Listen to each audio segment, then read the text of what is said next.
बातमी आपल्या हक्काची। आदरणीय प्रकाशजी आंबेडकर साहब, तुम आगे बढ़ो। डॉक्टर बाबा साहब देशमुख, तुम आगे बढ़ो।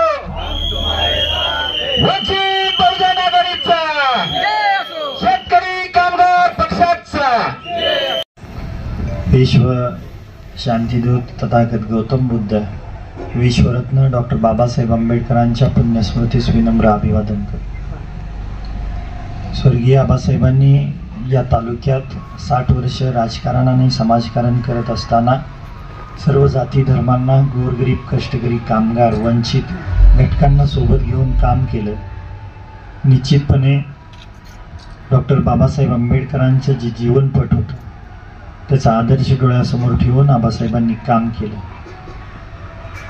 साळुंखे सर ही सगळी लोक आबासाहेबांच्या विचारावरती जीवन जगणारे, डॉक्टर बाबासाहेब आंबेडकरांच्या विचारांवरती जीवन जगणारे आहेत। निश्चितपणे भविष्य काळात आपण ज्या अपेक्षा व्यक्त केलेल्या आहेत, दीपक ओवाळ साहेबांना माहीत आहे, विनोद ओबाळे साहेबांना माहीत आहे, किंवा लाला मुलानी साहेबांना माहीत आहे की निश्चितपणे आम्ही गावात किंवा इतर ठिकाणी ज्या ज्या वेळेस आम्हाला आपल्याला संधी देण्याचा एक अवसर उभा राहील त्यावेळेस आम्ही आपल्या सर्वांना सोबत घेऊन, विश्वासात घेऊन तुमचा मान सन्मान राहील याचा मी विश्वास आपल्या सर्वांना देतो।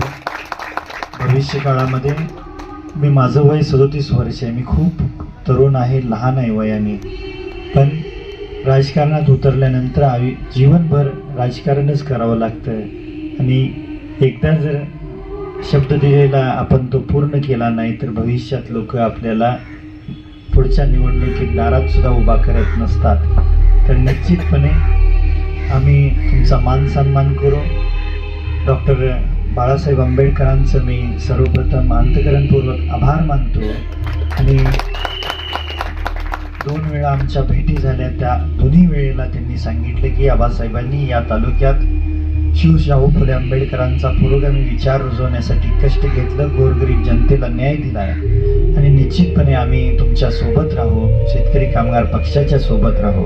आम्ही त्यांना एक विश्वास दिला। साळुंखे सरांनाही सांगतो की जिल्ह्यातल्या इतर ठिकाणी जे उमेदवार आपले असतील त्या ठिकाणी आमच्यासारख्याची कुठं मदत लागली तर निश्चित सांगा, आम्ही आपल्याला मदत करू। कारण अशा अडचणीच्या काळात आबासाहेब हयात नसताना आपण एवढ्या ताकदीनं आमच्यासोबत राहिलात।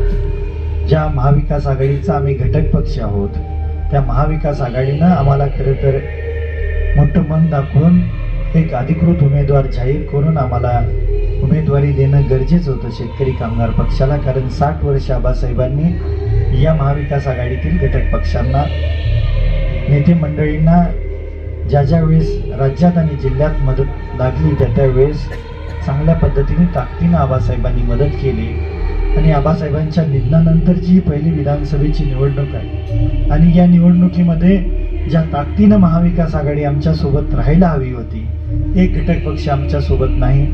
काँग्रेसचे नेते आमच्यासोबत आहेत, पवारसाहेबांचा राष्ट्रवादी गट आमच्यासोबत आहे, मनसे आहे, बहुजन वंचित आघाडीनं आज आपण पत्र देत आहे, रासप आहे, MIM आहे, तिसरी परिवर्तन आघाडी सुद्धा आमच्या सोबत आहे। निश्चितपणे ताकदीनं आपण एकसंघ राहून ही निवडणूक पार पाडूया। निवडणूक पार पाडताना एक स्वाभिमानी विचार टिकला पाहिजे। स्वर्गीय आबासाहेबांनी या राज्याला सांगोला तालुका एक कसा निष्ठावंत आहे या पद्धतीनं आदर्श घालून दिला, तीच परंपरा आपण अखंडित ठेवूया।